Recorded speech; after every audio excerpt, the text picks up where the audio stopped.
दोस्तों नमस्कार।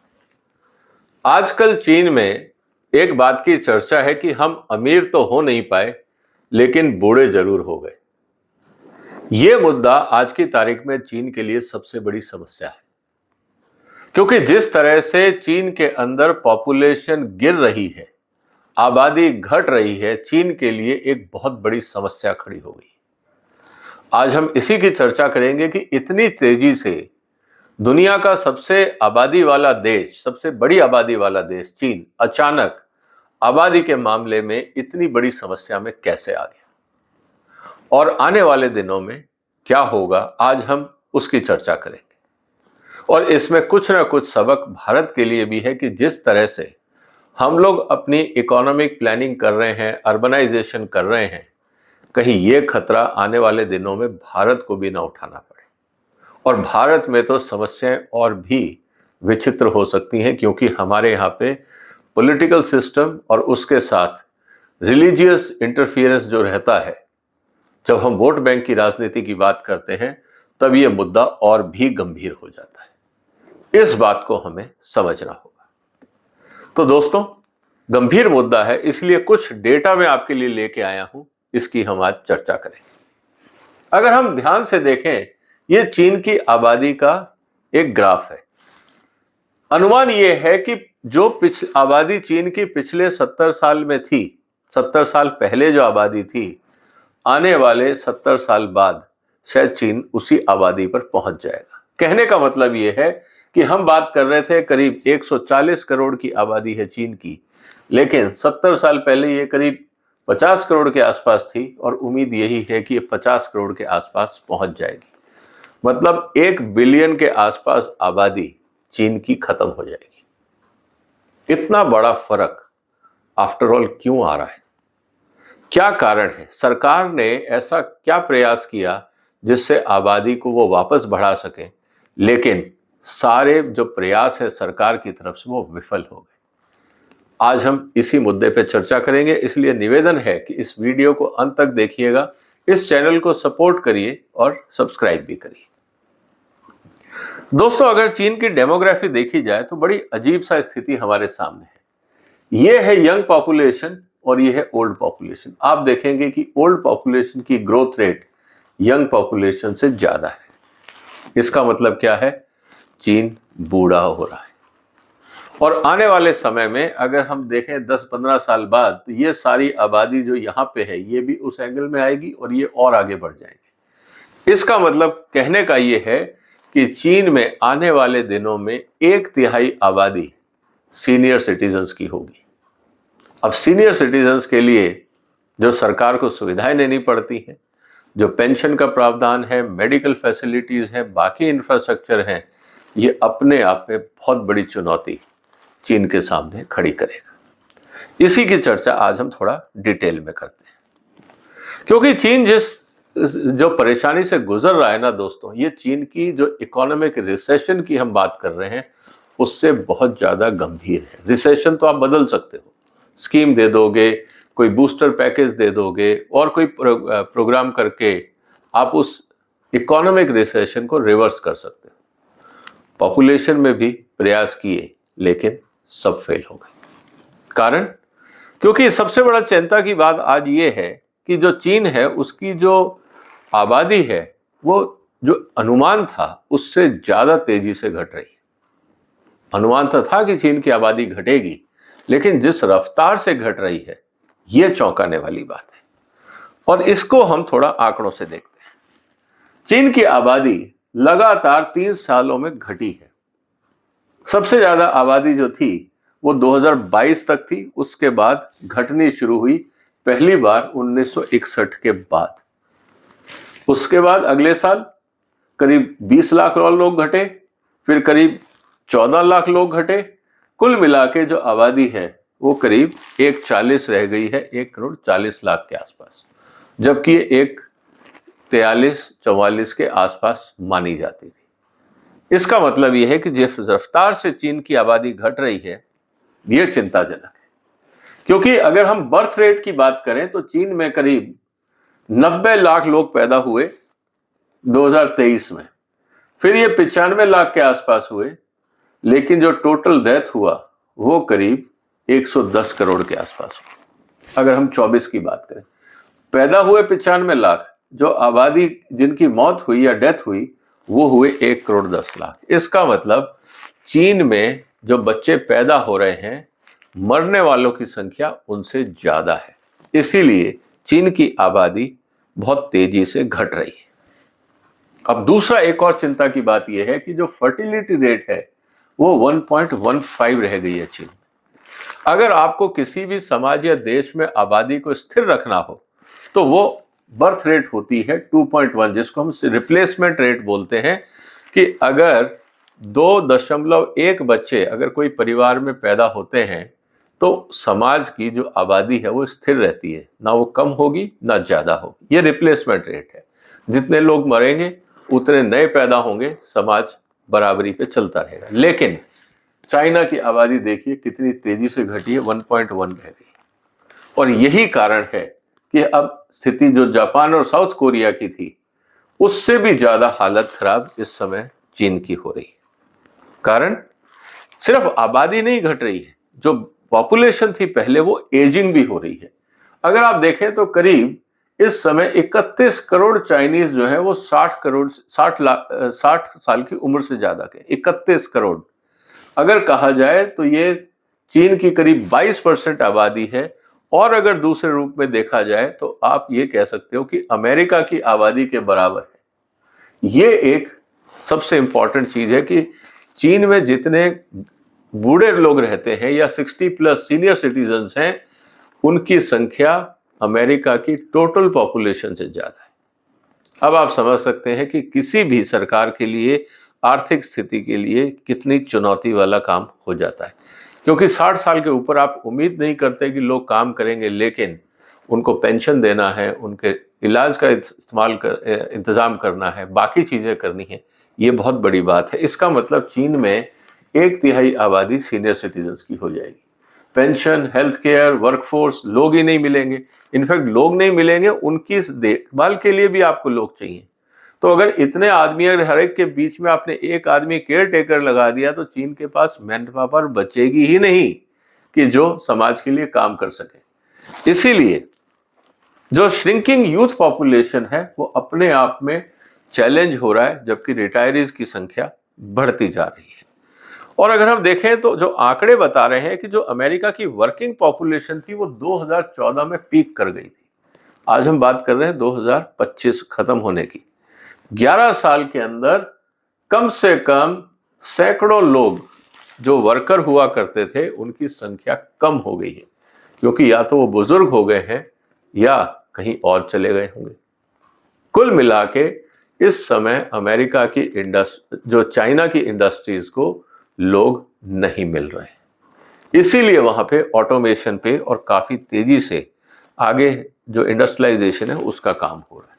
अगर हम देखें, severe shortage of labour, rising wages and reduce competitiveness. अब ये जो चिंता है ये खाई जा रही है जितने बड़े इन्वेस्टर्स हैं वहां, जैसे एप्पल है, सैमसंग है, इन सब कंपनियों को। इसीलिए अगर आप देखें तो चाइना से शिफ्ट होके जो इन्वेस्टर्स जा रहे हैं वो चाइना के आसपास वियतनाम, थाईलैंड, मलेशिया, मैक्सिको और भारत।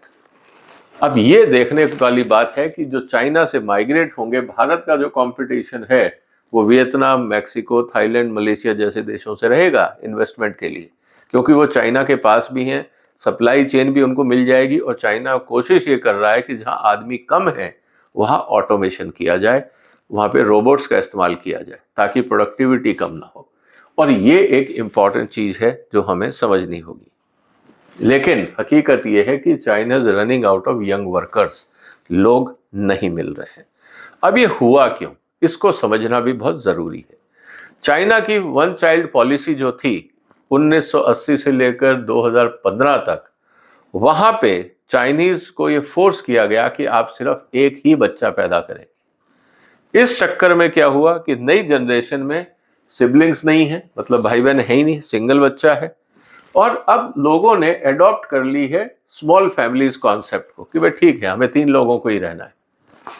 अब जब वो कॉन्सेप्ट बन गया, वो नॉर्म बन गया परिवार का, तो ज्यादा बच्चे भी लोग पैदा नहीं हो रहे। दूसरी तरफ एबॉर्शन हो रहे हैं काफी, जिसके कारण सोसाइटी में जेंडर इम्बैलेंस भी एक समस्या बन गई है। अब हुआ क्या, सरकार ने पॉलिसी तो खत्म कर दी, लेकिन पिछले 35 साल का जो दबाव था कि एक ही बच्चा आपको पैदा करना है, वो समाज में अब रस बस गया है। अब वो समाज कहता है कि बस छोटा परिवार ही ठीक है, अब हमें बड़ा परिवार नहीं चाहिए। दूसरी तरफ जो कॉस्ट ऑफ लिविंग है वो बहुत बढ़ गई है चाइना में, भारत में भी बढ़ रही है। इसका असर हो सकता है कि भारत को भी देखने को मिले। जिस तरह से school fees, tutoring, extra curricular activity, इतनी ज्यादा फीस हो गई है कि परिवारों को लगता है कि हम 2 बच्चों को पढ़ा ही नहीं पाएंगे, इसीलिए वो एक बच्चा ही कर रहे हैं। तो एक तरफ सामाजिक दबाव, एक तरफ सरकारी दबाव और अब आर्थिक दबाव, इस कारण से आबादी बढ़ नहीं रही। दूसरी तरफ जहां पे वर्किंग एरिया है, जो मेजर टाउन्स हैं चाइना के, वहां पे रियल एस्टेट और रेंटल इतना ज्यादा है कि लोग अफोर्ड ही नहीं कर पा रहे। तो इसीलिए जहां तक हो सके छोटा परिवार रहो, छोटा घर लो, किराया कम लगेगा, हमको रहना है 2 जनों को, मैक्सिमम 3 जनों को, हम उसमें गुजारा कर लेंगे। मैरिज एज भी काफी बदल गया है, जो एवरेज 24 साल होती थी वो 28 के ऊपर चला गया है पिछले 10 साल में। अब जैसे ही आप 28 के ऊपर जाते हैं तो कैरियर प्रेशर भी आ जाता है। जो बच्चे, लड़के लड़कियां कॉलेज से निकल के जॉब में लग जाती हैं, वो फिर शादी के बाद मैटरनिटी रीजन से नौकरी छोड़ना नहीं चाहती। इसीलिए जब एज मैरिज की बढ़ रही है और उसमें फिर कैरियर प्रेशर है, उसका असर भी आपको देखने को मिल रहा है। इसका मतलब marriage is a luxury and children are impossible. अब ये स्टेटमेंट हो गया है चाइना के अंदर। जैसे मैंने कहा, कैरियर प्रेशर भी है, इस बात को भी हम देखें। और एग्जाम्पल अब ये हो रहा है कि जितने भी वहां पे घर थे, बहुत सारे प्रोविंसेस में तो हालत ये है कि सरकार को स्कूल तक बंद करने पड़ रहे हैं। ज्यादातर लोग या तो माइग्रेट कर गए हैं, बच्चे ही नहीं हैं। तो ये कहा जा रहा है कि करीब 4000 प्री स्कूल और किंडरगार्टन चाइना में बंद हो गए हैं। 4000 किंडरगार्टन, मान लीजिए एक किंडरगार्टन के अंदर 50 बच्चे भी है, तो अब आप हिसाब लगा लीजिए, तो करीब 2 लाख 3 लाख बच्चे अगर जो स्कूल में जाते थे, अब वो जा ही नहीं रहे। इसका मतलब ये है कि सरकार को ये सब बंद करना पड़ रहा है। अब ये स्थिति आ गई है चाइना में। हाउसिंग डिमांड कोलैप्स हो रही है क्योंकि लोग घर नहीं खरीद रहे हैं। घर इतने महंगे हो गए हैं कि यंग कपल ने किराए पे रहना किया है, और अगर वो माइग्रेट करते हैं तो किराए पे रहते हैं, नहीं तो अपने गांव में रहते हैं। अब सवाल इस बात का है कि जो रियल एस्टेट कंपनियां थी, उनकी हालत खराब हो रही है। जो हम बार बार न्यूज में सुनते हैं कि real estate is collapsing. Real estate इसलिए बर्बाद हो रहा है चाइना का क्योंकि वहां आबादी घट रही है और लोग घर खरीदना नहीं चाह रहे। जो शहरों में घर है वो बहुत महंगे हैं, खरीद नहीं सकते, और बाकी जगह पे लोग किराए पे रह रहे हैं। ये स्थिति आज चाइना की हो गई है। इसीलिए एवरग्रैंड जैसी जो बड़ी कंपनियां थी, जब वो उनका दिवाला निकला, घाटे में चली गई, उसका एक कारण ये था कि उनकी प्रॉपर्टीज बिक नहीं रही थी, खरीदार नहीं मिले थे। अब इसका इकोनॉमिक कॉन्सिक्वेंस क्या होगा? जीडीपी घटेगी, हायर डिपेंडेंसी जो रेशियो है वो बढ़ेगा बुजुर्ग और जवानों के बीच में, कंजम्पशन घटेगी, हेल्थ केयर कॉस्ट बढ़ेगी, पेंशन फंड बढ़ेगा, मैन्युफैक्चरिंग डिक्लाइन होगी, जिसको वो मतलब कि कॉम्प्लीमेंट करना चाह रहे हैं, सप्लीमेंट करना चाह रहे हैं थ्रू रोबोटिक्स एंड ऑटोमेशन, और ग्लोबल सप्लाई चेन शिफ्ट होगा। क्योंकि जब चाइना में फैक्ट्रियां काम नहीं कर रही, लोग काम नहीं कर रहे हैं ही नहीं, तो इसीलिए लोग फिर भारत, वियतनाम और बाकी देशों की तरफ देखना शुरू करेंगे। इसीलिए बहुत सारे इकोनॉमिस्ट का ये कहना है कि China is growing older before it grows rich, और ये हकीकत सामने दिख रही है। अब चाइना ने इस पूरी प्रॉब्लम को सॉल्व करने के लिए क्या किया? कुछ तो किया होगा। स्थिति ये थी कि उन्होंने जो सिंगल चाइल्ड पॉलिसी थी उसको हटा के उन्होंने कर दिया 2 चाइल्ड पॉलिसी 2016 में। उससे फर्क नहीं आया तो चाइना ने कहा 3 चाइल्ड पॉलिसी 2021 में, तब भी कोई असर नहीं हुआ। कैश इंसेंटिव दिए गए कि आप बच्चे पैदा करिए, उसका असर नहीं हुआ। फ्री आईवीएफ इन सम प्रोविंसेस की अगर आपके बच्चे नहीं हो पा रहे हैं, अगर आईवीएफ की जरूरत है तो आप करवा लीजिए, खर्चा सरकार दे देगी, उसका असर नहीं हुआ।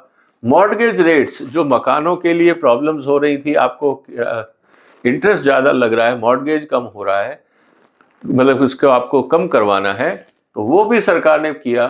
बर्थ एनकरेजमेंट रेट जो एडवर्टाइजमेंट थी वो कराए सोशल मीडिया, मास मीडिया पे कि आप बच्चे पैदा करिए, शादी करिए, जल्दी करिए। कैंपेन हुए, कुल मिला के नथिंग इज वर्किंग। पूरा प्रयास सरकार की तरफ से हुआ, अब वहां कुछ काम नहीं आ रहा है, इसीलिए बर्थ रेट्स आर डिक्लाइनिंग।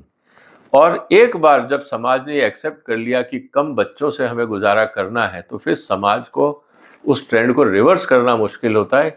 और यही एग्जाम्पल जापान में भी देखा गया है और यही स्थिति साउथ कोरिया में भी देखी गई है। अब स्थिति यह है कि इटली के और यूरोप के बहुत सारे देशों में यह समस्या है।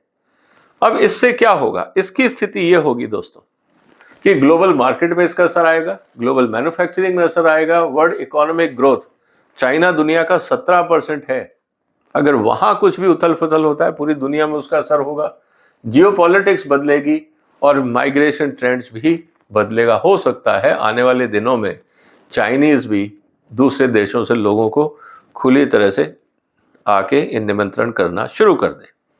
तो इसीलिए दोस्तों हम अभी तक बात करते रहे कि चाइना की इकोनॉमिक डेवलपमेंट और इकोनॉमिक स्लो डाउन का, लेकिन उन सब के पीछे सबसे बड़ा जो कारण है ग्रोथ और डाउनफॉल का, वो है वहाँ की डेमोग्राफी। इसीलिए जब हम बोलते हैं ना भारत में डेमोग्राफिक डिविडेंड है, अगर हमने इसको टाइम रहते इस्तेमाल नहीं किया, इनकी स्किल डेवलपमेंट नहीं करी, सिस्टम नहीं सुधारे, तो ये डेमोग्राफिक डिविडेंड वक्त के साथ खत्म हो जाता है।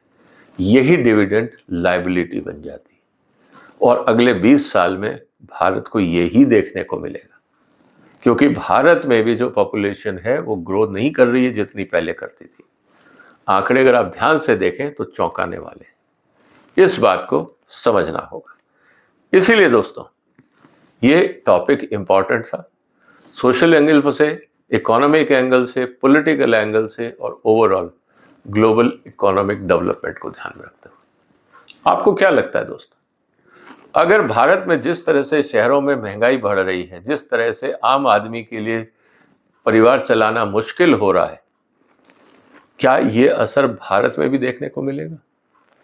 आपके क्या विचार है? जो भी आपके विचार हो कमेंट बॉक्स में लिखिए।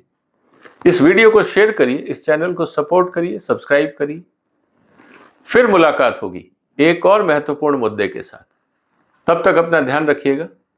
फिलहाल वंदे मातरम।